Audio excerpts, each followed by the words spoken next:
am just going to roll with it, and we're going to start the show in 3, 2, 1.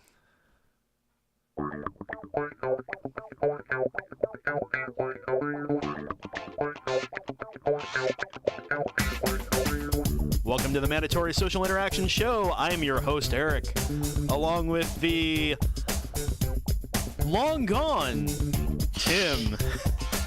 Yep, that's me. Long gone. The now returning Tim. How you doing? How you doing, Tim? Hi. I'm good, man. How are you, Eric? I'm good. It's good to see you. It's good to have you back on the show. Yeah, the timing has not been fortuitous. The 2 o'clock Eastern time slot has not done well for me lately. So, yeah, we've talked about it though, and we're looking at possibly moving it a little earlier. Yeah. So at some point, I'll actually be able to get reliably. Yeah, at some point we're probably going to move earlier, and we may also start doing the restream thing. So you might be able to watch us both on Twitch and on Mixer. We haven't started that yet, but that's coming up probably in the next couple of weeks, and we'll keep you guys posted on what the new timing is going to be. Right now, it is not changing. Yeah, for a few weeks at the very least. For another month or so, it should be at the same time or the normal time that you're used to. But we will be putting it earlier in the day, so probably it's 1 p.m. Central Time. We're probably going to put it back to about 10:30 a.m. Central Time, so about 3 hours earlier or 2.5 hours earlier than now. Blame me. So, and you know what? That's totally cool. I mean, that's something. There's a couple things that I definitely wanted to talk about today. One of the first ones is, I want to talk a little bit about streaming. Something we don't cover a lot on the show, and we should. As I get, we probably don't cover it as much as I would like. And as I get more into streaming, like for anyone on the thing here that doesn't really know, I do like a community Jackbox stream on Tim's community on Saturday nights, which will be going on tonight, and it's always a blast. And I'm looking to maybe expand my stream a little bit and maybe start a little bit of my own fledgling community, and something that I'm like kind of slowly learning, and even doing this podcast as a stream. I have an unbelievable number. Okay, not unbelievable. I have four or five things open at any given time while I'm streaming here. I've got the stream itself. I'm looking straight at OBS right here in front of me. I have the Twitch chat open right here so I can see what everyone in the chat here is saying. I have a show format document over here that is all the stuff that you hear me say at the beginning and the end of the show. Plus, if we have any specific topics we're going to talk about, I write them in there as well so that I can go through and, like, as we're going through the show, I can kind of keep track of where we're at and what we need to do and stuff like that. And then I also have my audio recording that's going on over here in Bitwig. Plus, I have a couple of other things open, like Discord is open in the background. That's how you're seeing Tim's lovely face. And then I've also got something called Katia open. That's how I do my audio routing. Excuse me. That's why you can hear like music that I forgot to launch. But that's why you hear the intro music on the stream. That's also why you hear background music when I actually do remember to run it. Well, but a lot of that stuff is set and forget usually. And add to that, you're also doing a podcast, so you have to record audio, you have to record all sorts of things specifically for different platforms. Now, a regular stream, you're going to have several things fewer than what you've got set up. And a lot of that is set and forget. Like when you get your audio levels set, if you're a streamer, I mean, that's pretty set. Right. I screwed with the video. Sorry, that was my fault. No, I was wondering why my face disappeared. I'm like, what happened? I'm gray. I died. Oh no! Everybody decided they didn't like you, Tim, so we voted you off. I mean, I don't like me either, so it's okay. No, M was pointing out that there's a mouse. I can put a mouse pointer on your face, and I can. There's a setting where I can turn that off, and I was trying to set it while you were talking, and that just didn't work out. Gotcha. So yeah, but when it comes to doing a stream, like Yeah, there's a lot going on. I mean, especially with like for me, I have all my interactive features and stuff like that, which does not simplify things in any way. Yeah. But bare bones, I mean, streaming is not a very simple thing. Like, you got to pay attention to chat, you got to focus on what you're doing, you got to, make interesting conversation. I mean, it's being an entertainer and delivering an enjoyable experience, and it's not easy. It's not an easy thing. Like, to do it well and to do it right is not an easy thing, and it takes a lot of practice and a lot of time, and it's a craft. It's definitely an art form, in my opinion, and I think that's part of why I view streaming as a serious art form, is because to do it well and to do it right, it takes years and years to hone. So walk us through, if someone's looking to get started, and I know we've got a few people in the chat here who either stream or have a little bit of experience streaming, what do you have in front of you right now? I know you're in your streaming studio, right? This is where you stream games from. Yep. And I know, so you obviously have your camera in front of you somewhere. Where's the monitor in relation to your camera? Now, I'm gonna preface this with my setup, which is I have a Microsoft LifeCam right up here on top of my monitor, and my main monitor is right in front of me, and that's where OBS is right now. And then I have a second monitor off to that side, and that's where the rest of that's where I have a bunch of other stuff. So if you see me looking over here, it's because I have the show format document, the recording going on. That's kind of my setup, but I feel like my setup is not optimal for like gaming. I have a green screen behind me. I have some lighting going on that, as you can see, and as we were remarking on in the chat, sometimes doesn't work out so well. Which I have some lights on the way to hopefully, fix some of that. But I'm wondering I'm wondering what your physical setup is, and I'm also wondering, what do you have on the screen at any given point in time?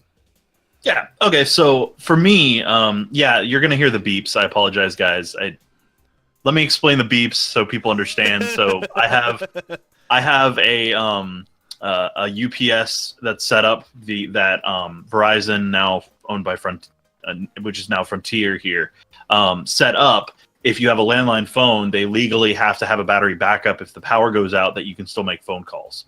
I don't have a landline, but they still required me to have it. And whenever the power goes out, which is frequent because this house was built in 1970, it starts to beep, and I have to get behind the washer dryer set, which is a stacked washer dryer, which is really heavy, to be able to unplug and plug the battery back in, which resets it. And this happens weekly, so it's like I just kind of roll with it and let it go. So I apologize, you're going to hear that beeping in the background every like 10-15 minutes or whatever, and I'm sorry. I don't it is what it is. So that's the it's not the end of the world. Yeah, but I just so people understand what it is, because they're gonna hear it, and if I always get that when I'm streaming, it's like, what the hell's that beep? And I just tune it out. Like, I'm so used to it that it doesn't even it's not even a thing for me anymore. Like, I just tune it out. But that said, so the way I have it set up is I have a Logitech C920, which sits on top of my game monitor, because whenever I stream, I want to be able to be looking in the general direction of chat. I prefer a straight on kind of view. I don't like to do the off to the side or anything like that. I prefer very much to have it directly in front of me, so that if I need to, I can look up, much like I'm doing right now, looking into the camera, and kind of give chat the eyes, like, do the thing, the that look when they bully me or poke fun at me, or I screw up or a glitch happen, that sort of stuff. The dad face, there you go, the dad face. Seductive Tim.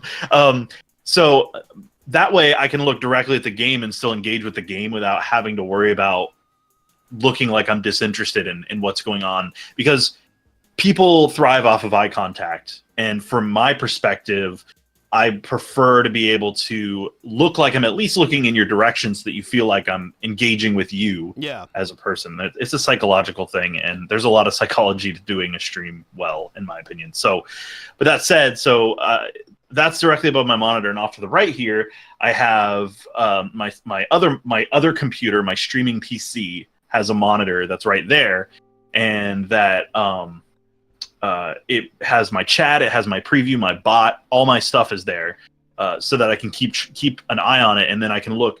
I move the chat window directly to the very far left of that monitor, so it's almost touching the gaming monitor. So I only have to look slightly to my right, to the stream's left, to look at chat. So I'm not looking away for a long time. I'm not doing this all the time, right? And just like looking in a completely different way. Like I'm always looking as much at chat as I can, at my viewers as I can. So it's really important to me to do it that way. Then I have a pair of lights that are studio photography lights. I have one up to my right, which points directly at my face, but it has a like a mat on it, so it's like a diffuser on it, so that it doesn't blind me for it to be there. And then I have one directly to my left, which I haven't quite decided what I want to do with it yet, but it lights behind me to give my green screen a more uniform appearance. So no shadows are cast by me on the green screen, which screws up your chroma.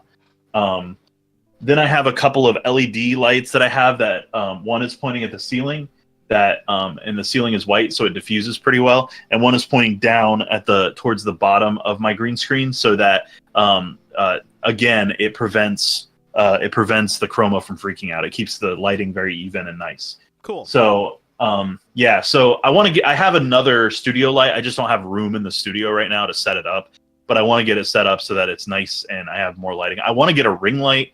There's these really cool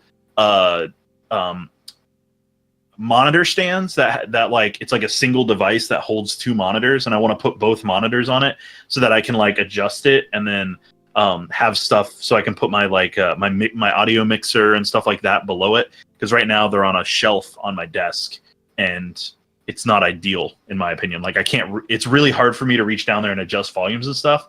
So that's the challenge. So it's a matter of like always looking at what you can do to change it and improve it. And then I have my Stream Deck over on my right, and that's within reach for when I need to change scenes real quick and things like that. Yeah. And the like. So I got a lot of stuff on my desk always, but I have two mice. I have a keyboard that sits off to the right. Usually it's on my lap, so that if somebody Discord DMs me, which is on my streaming box, I can respond to it if I need to. And then I have my keyboard on my desk. So I've always got equipment like on me and all that stuff. And it gets hectic sometimes, but that's my setup ultimately. I have a mixing board, which is a PV6, and then I have a headphone adapter thing where your audio goes in and it splits it duplicates the signal to 4 different outputs. So if anyone needs to listen or whatever, and I'm doing like a podcast style thing where I have multiple microphones, other people can listen into what's going on and monitor themselves. And that's pretty much it. And then I have my mic, of course. And my mic is right here off to the left, which the camera can't see. So it's off screen, but it's still relatively close. And I have the gain up pretty loud. And so a lot of background noise gets picked up, but ultimately I want to do what you do, where your microphone is closer, but I want a nicer mic for that first. I want to get the Shure SM7B, which is the $400 like beast of a microphone. Yeah. That's what I want to get before. Either that, or you want like the Heil PR40, which is another one that's like super nice, has a lot of off-axis rejection, which means it rejects a lot of background noise. Yes. I want to get something like that, and then have it closer to my face, and then have like a preamp that it goes into before it goes into my mixing board, and things like that. Like I've got a lot of minor things I want to upgrade, but ultimately that's my setup. It's 2 computers, so each one has a single monitor, because I don't need 2 monitors for my stream box when 1080p is more than I need. So it's like, there are people that are like, I have 4 monitors for my stream setup. I'm like, Jesus Christ, like, what are you looking at while you stream? Like, you should be looking at chat, and you should be dealing with your gameplay. Those are your primaries. Like, deal with that first. Like you don't need to have your Twitter feed up and all this stuff. Like, you don't need 4 monitors. You just need 1, or 1 for each computer. So I've got 2 monitors, and that's more than enough for me. Yeah, and if you look, I mean, one of the questions I've gotten a few times is like why my green screen is so kind of shit. And I have a new green screen on the way, by the way. I have ordered one. It should be here tomorrow. Literally, apparently tomorrow. Like, Amazon is like, it should be delivered on Sunday. And I'm like, really? That's weird. But okay. But if Amazon delivers on Sunday, man. Hey, I mean, I'm not going to argue. It's not my job. It's not my job to deliver on Sunday. So the only time USPS delivers on a Sunday is when it's an Amazon package. Yeah. So if you look behind me, you can see my green screen here is a piece of fabric. I bought it for $6 at Walmart. Yep. It's hanging on an IKEA clothes rack. Mm-hmm. A rolling clothes rack you can buy at IKEA for like $15.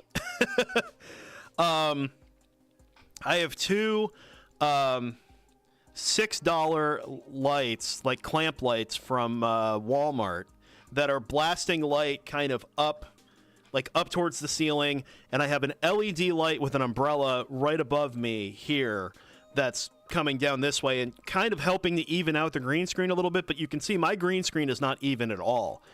There's a lot of gradient there. Yeah, and I have so I have two lights like what you were talking about, two studio lights coming from Amazon as well that should be here like Monday to help try to even this out. But like one thing you'll see is where it says X-Wing here, the yellow is close enough to the green behind me that if I engage the green screen, which we had going earlier, so when I pull that back in, you're going to see that chroma's right out. So yeah, you can see it's now a brick wall X-Wing fighter because woo. Right. And so I have a little bit of diffusion. Like I said, the clamp lights are aiming up to the ceiling, which is bouncing, so that's diffusing. And I've got the 75 watt equivalent CFLs in there. Not CFLs, I'm sorry, LEDs in there. And then I have an LED panel up here, and that's shooting into an umbrella. So that's all diffused. Right. But still, I'm not getting the lighting that I need. Hey, Mimi, it's nice to see you. Hey, Mimi. I'm not getting the lighting I need, and that's something, and that's kind of what I want to talk about with streaming, is like, it's easy to start streaming. The barrier to entry is really low. Oh, it's even lower with things like how Mixer has the Xbox integration now. Like, you can literally just start streaming from any Xbox One system with a press of a button. And it's like the barrier to entry is like nothing now. Yeah, Windows 10. I mean, it's like every time I launch a game in Windows now, it's just like press Windows G to start streaming, and I'm like, no. Yep, exactly, right. And it's interesting though, because it makes it so easy to get started. But when you want to start doing things like a chroma key, like I get that question all the time. They're like, you obviously stream from an Xbox because you're on Mixer. How do you get the green screen? And it's like, I don't. Like, there's that misconception of Mixer being Xbox only. And it's like, you have to have a PC to stream from. That you don't necessarily have to have two PCs, but you have to have a PC that can chroma out your stuff. You got to use a software like OBS, SLOBS, or XSplit. Yeah. And that's the only way that you're going to be able to do it. And what are you using to... So I know you do stream Xbox and PlayStation and a few other things. Or I think PlayStation, right? I know you do Xbox, and I've seen you do Pokemon and stuff like that. So I know you stream with some external devices. What are you using to capture those? So, I just use an Elgato HD60 Pro, which is the PCI Express capture card by Elgato. But I have used the Razer Ripsaw in the past, and I've used I used the Elgato HD60, which was the USB 2.0 one that Elgato sells. So I use pretty much, like, I know AverMedia makes one, and I know there's a couple other companies that are starting to produce capture cards, which are really cool. And some of them are just USB 3.0, and you just plug it into a USB 3.0 slot, and it'll be powered from that. And you can capture any HDMI device, which is really, really nice. So what would you, if you were just let's say you're, Joe 20-year-old, and you got your PC set up, and you you have $100 and you want to start streaming, what do you do first? What do you do for $100 that gets you started and gets people engaged, and gives you okay. Get a damn microphone. Let me back that up though. So yeah, what do you get started with?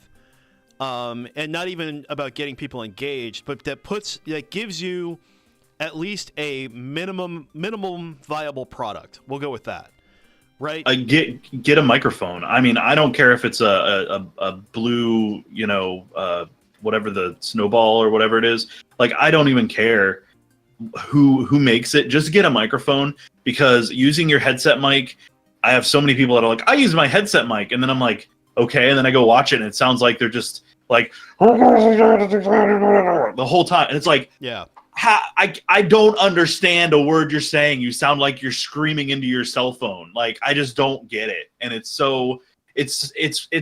such a simple thing, and it's such a big difference, because the Blue Snowball is not a great mic, but compared to a headset mic, I don't care what it is, unless it's like what was it that Devious Furball used something that was like really, really high quality, but it was like a $250 headset with like a really expensive mic built in. Yeah. But aside from that, like, because it was still an XLR mic, but it was a headset XLR mic. It was really like high quality. But that said, using, like, if you have Astro A40s, or you have something by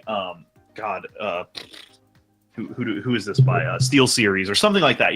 If you have that,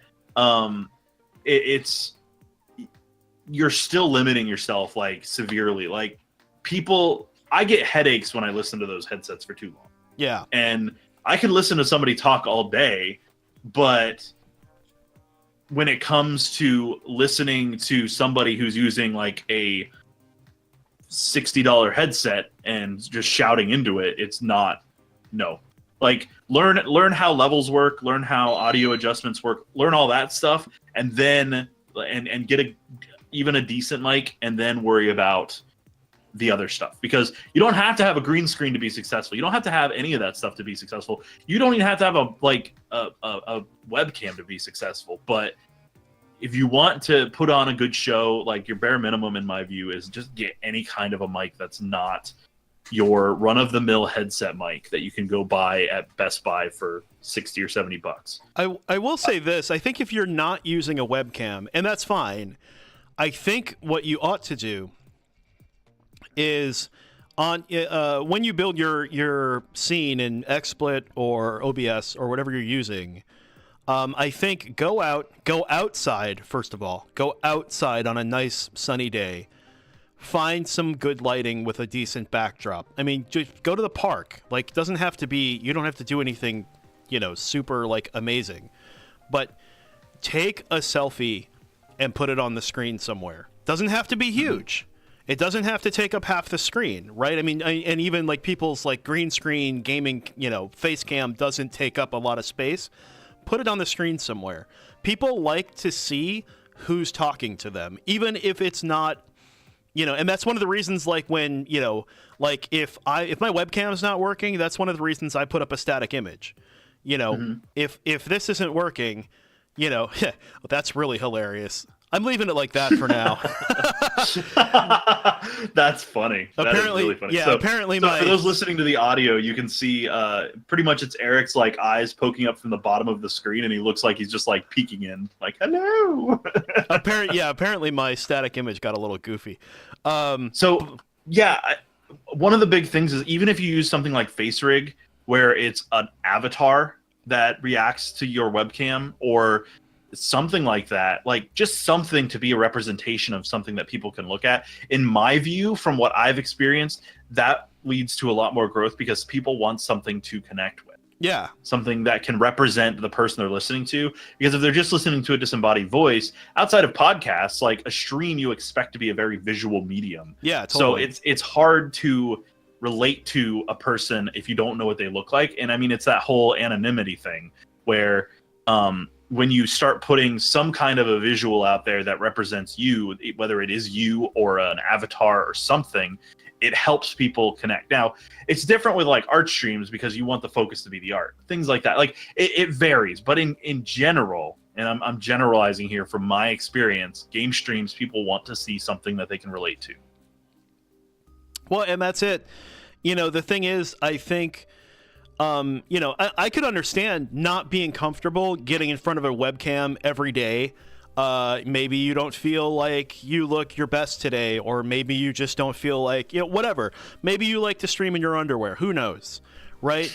Like, I mean, I get it. Like that would totally make sense to me. But if you go out, if you at least put a picture of yourself up, you have as much control as you want over that, right? You can look your absolute best in your headshot and put it up on the screen somewhere. Just put it in the corner. It doesn't have to be big. It doesn't have to be, but giving somebody a focal point that they can relate to, that they're like, oh, this person that I'm hearing, that's what they look like. And sure, maybe it's the best possible picture of them from the best angle that makes them look the best and the thinnest, and they've got all their makeup on, or whatever it is, right? Like, I mean, I get it. There's nothing wrong with that, but I think having that on the screen, I know when I watch a stream that doesn't have a face cam or something like that, it really, like, it affects my involvement in the stream. Even if I like the game, even if I like the person, even if I know who they are, like, not having something, because I'll be honest with you, odds are you're probably a better looking person than you think you are, and people are gonna probably like whatever you put up, and the people who don't, odds are they're not gonna stick around anyway. They're not really part of your community.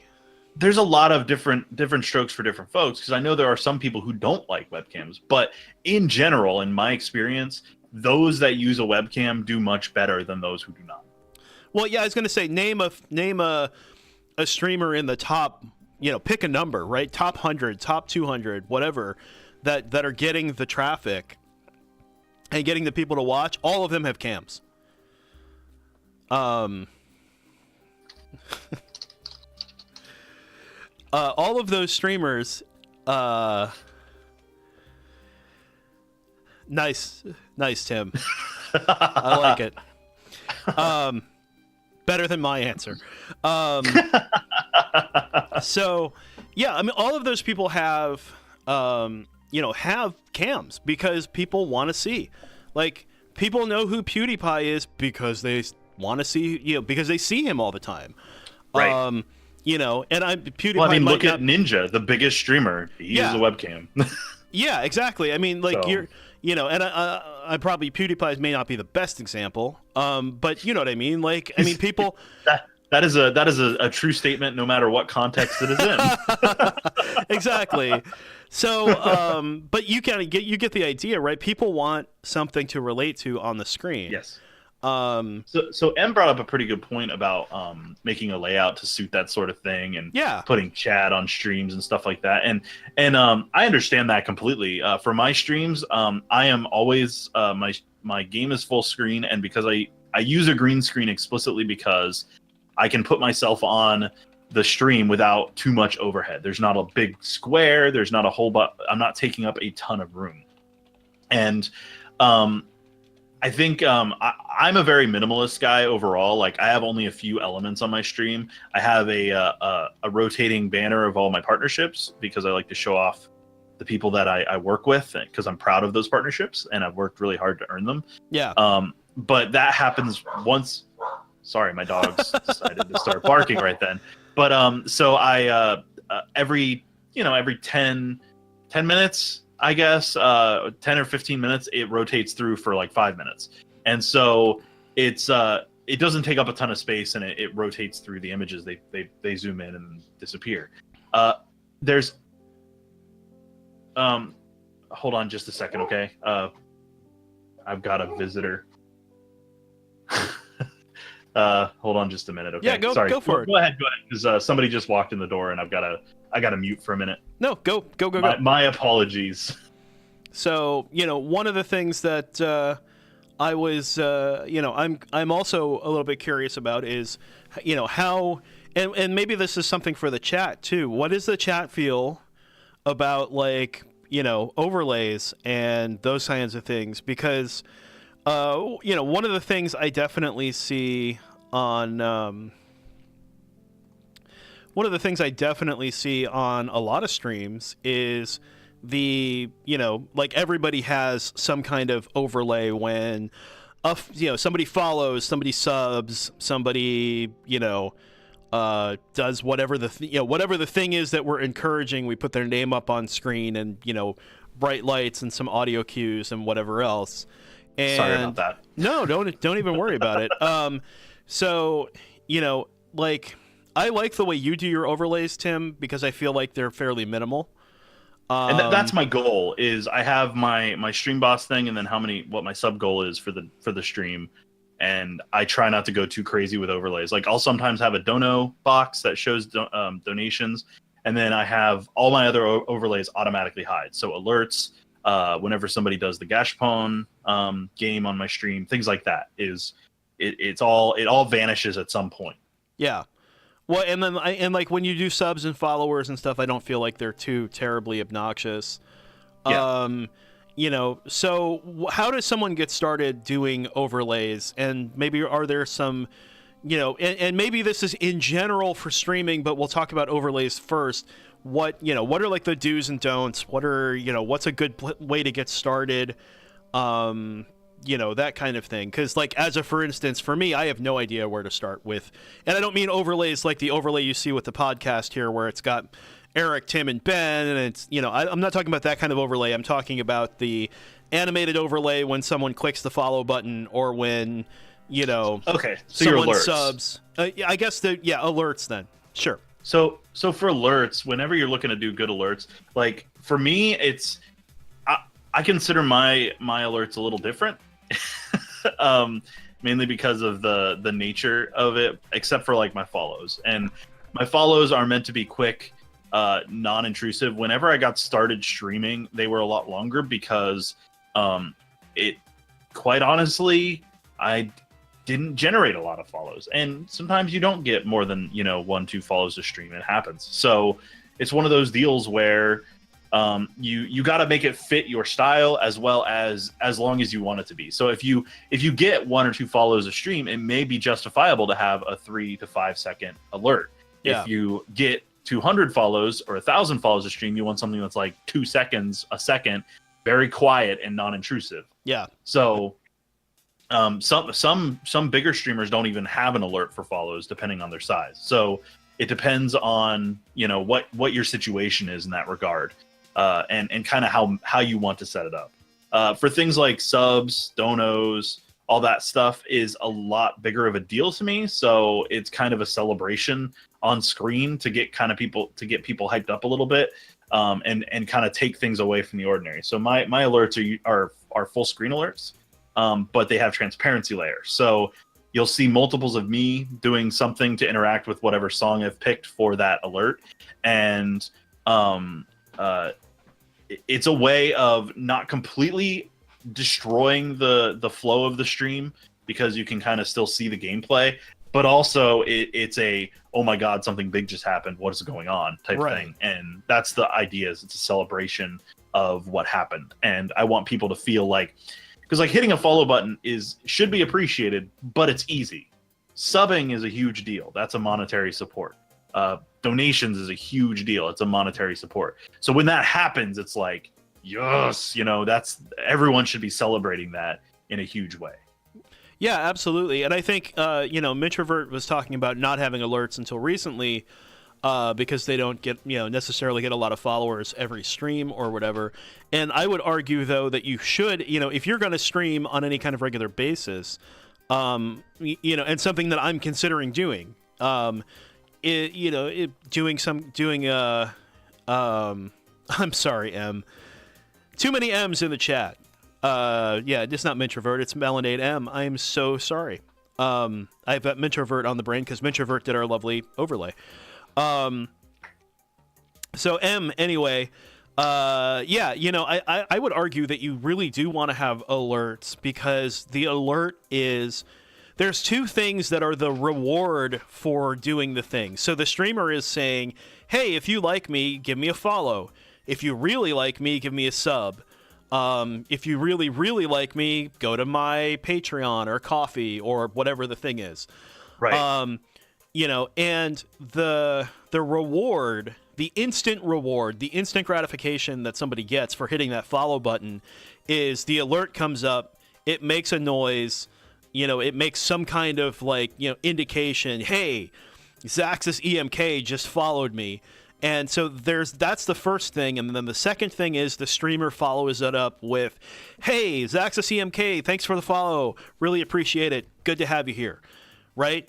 I mean, they're really basic, simple things, but those are the instantaneous rewards that when somebody hits the sub button, you know, it's like when someone hits that sub button, when someone hits follow, when someone hits, you know, whatever the thing is, when someone donates to your Patreon, you know, that instantaneous, you know, kind of reward gives them, it gives them that mental, you know, that psychological stimulation of, hey, not only did I hit the button, but my hitting the button caused these 4 things to happen, and it gives them that, you know, I mean, if you really want to get into it, it gives them a little bit of a dopamine rush, right?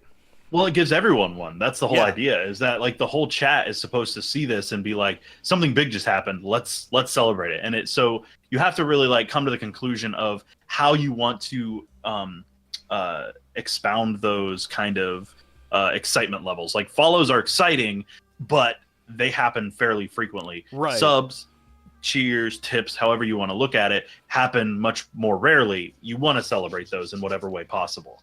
Yeah, absolutely. And that's, you know, so that's one of the things that I think people sometimes overlook when they're starting is they think, oh, I you know, I'm not a partner. I can't get subs. You know, I don't have a Patreon.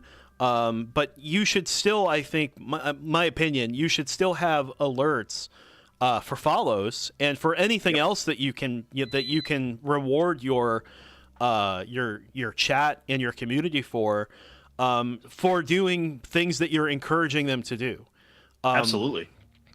Because I think that's gonna help cement that, you know, mentally. Because it's a little bit of gamification, right? When I press the button, I get the reward. Yep. It's that whole what is it called? It's not a Skinner box, is it? Well, it is a Skinner box. Hit button, receive cheese. Yep, that's literally a Skinner box. Yes, and so ultimately that's kind of what it comes down to: is you hit the follow button, you get a reward. You hit the sub button, you give some monetary support to the streamer, you get a reward in a certain way. And theoretically, and hopefully there's like a little bit of scale to that, and that's what Tim is saying is like you hit the sub button, it's a bigger reward and a more impressive alert than the follow button. Because you get more out of it. You get emotes, you get certain perks, you get certain things like. That's ultimately what it comes down to is a reward system for supporting the entertainer. Yeah, absolutely. And as somebody who wants to do this as a full-time thing and wants to do content creation full-time, like it's so very important to make sure that those people that are spending their hard-earned money on me feel valued. And not just like I value every person that comes through my stream, but like that they generate a value that is not just my appreciation, but is also something not necessarily physical, but something they can utilize and something that is tangible. Yeah. That's really important. Totally. And that's, and that's something that I think is important. And now I want to kind of expanding on that. I want to kind of get into the really important part of streaming. And this is one of the funniest things to me, and something that I think most people miss.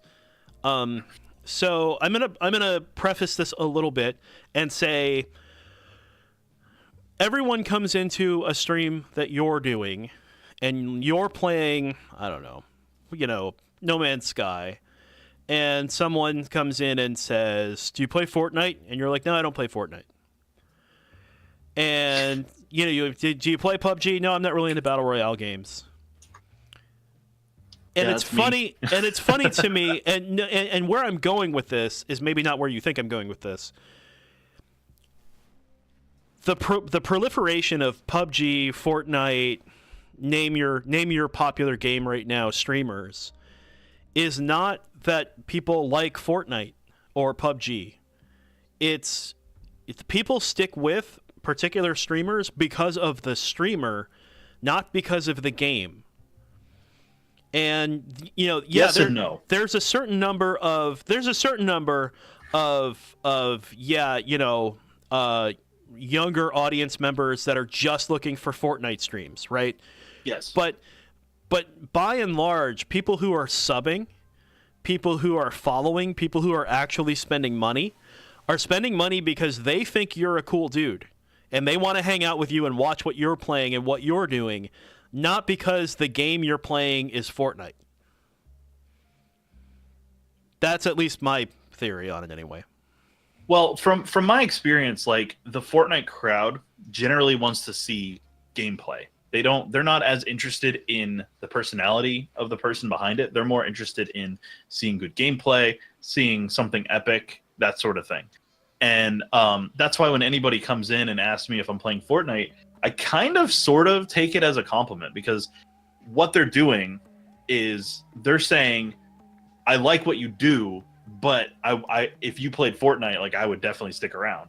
Yeah. And that tells to me that they're not there for my gameplay. They're there because they seem to like me. They like my personality. They like how I do things.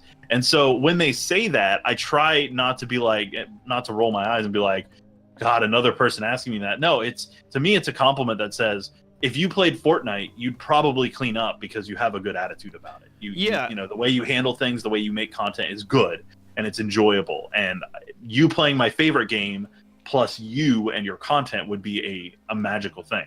And one of the things, I guess, where I'm trying to go with that is, I feel like for as a long-term brand, Fortnite is like, okay, Fortnite, for instance, did we lose you, Tim? Tim, are you still there? Dude, Discord just died. What the heck?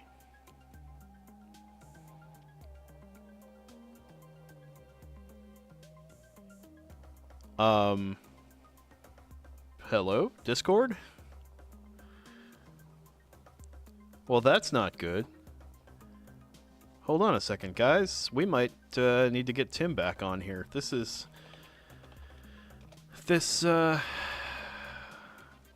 stream is just an absolute train wreck today.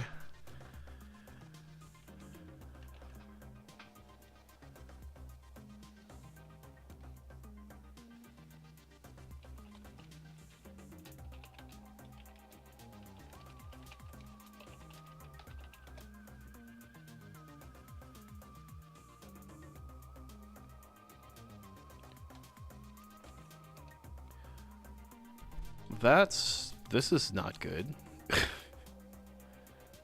I can't even launch Discord. I'm gonna have to hit Tim up on my phone.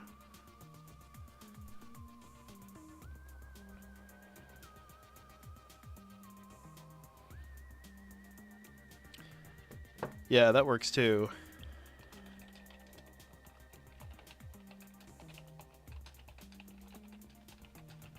We may have to...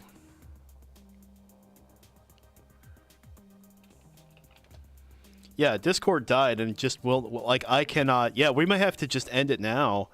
And that sucks. But I don't know what else to do. I'm having technical difficulties here. So, unfortunately, we are going to end the show now.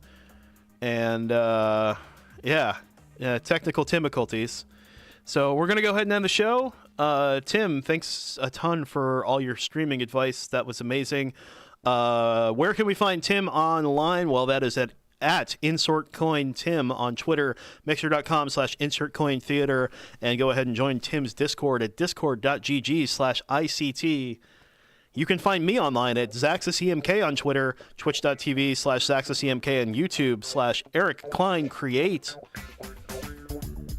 We've unfortunately reached our social interaction quota for the week.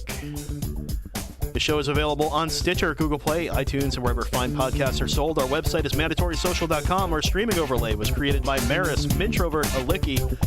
Theme song is Protofunk. by Kevin Macleod. You can find that at incompetech.com. And the background music, as always, is by Ben Burns. You can find that at abstractionmusic.com. Thanks for watching. Thanks for hanging out in the chat. Sorry for the abrupt ending to the show. Next week, hopefully, we'll sort out all of our technical issues, and we'll be back to our regularly scheduled tomfoolery. Anyway, everyone have a good week. Bye-bye. Well, that is incredible.